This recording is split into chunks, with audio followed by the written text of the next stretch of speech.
رغم تقنية الذكاء الاصطناعي وقدرتها على القيام بمهام كانت حكراً على البشر، لكن هناك أمور ما تزال تصعب على الذكاء الاصطناعي ولا يمكن القيام بها.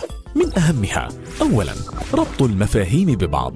يمكن للذكاء الاصطناعي هزيمة البشر في أعقد الألعاب، مثل ما حصل عام 2015 عندما تغلب الذكاء الاصطناعي المعروف بألفاغو على بطل العالم في أصعب لعبة ذهنية في العالم، لعبة جو. لكنه لا يستطيع أن يربط المفاهيم ببعض أو نقل الخبرة من مجال لمجال آخر. ثانياً، العلاقة بين الجزء والكل في التعرف على الجسم. هنالك شبكات زادت من قدرة التعرف على الصور بشكل رهيب. الشبكات العصبية المستخدمة في الذكاء الاصطناعي تستخدم عمليتين رياضيتين Convolution and Pooling، مما يسهل عملية تعلم العميل. هاتان العمليتين تتسبب في محاولة النظر للكل وإهمال التفاصيل من أجل التعرف والتعلم. ثالثاً، التعاطف واستيعاب المضمون. التعاطف صفة حيوية تتوفر في الكائنات الحية الاجتماعية.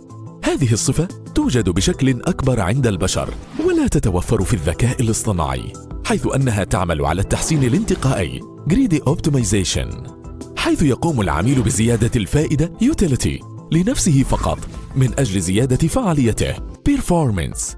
رابعاً، الحركة على قدمين داخل المنزل. السير على قدمين ومعرفة الاتجاهات أمر بديهي بالنسبة للبشر، بينما حتى الآن فإنه يصعب تدريب عميل على حركة روبوت داخل منزل لم يره من قبل. ذلك يعود لسببين: الأول، لأن المتغيرات في البيت كثيرة ويجب أن تكون الحركة دقيقة. السبب الثاني هي في الجهاز الحركي للروبوت، فجسم الإنسان يحوي آلاف العضلات والمفاصل البديعة، يصعب جدا صناعة مفاصل صناعية وآليات حركية مشابهة لها.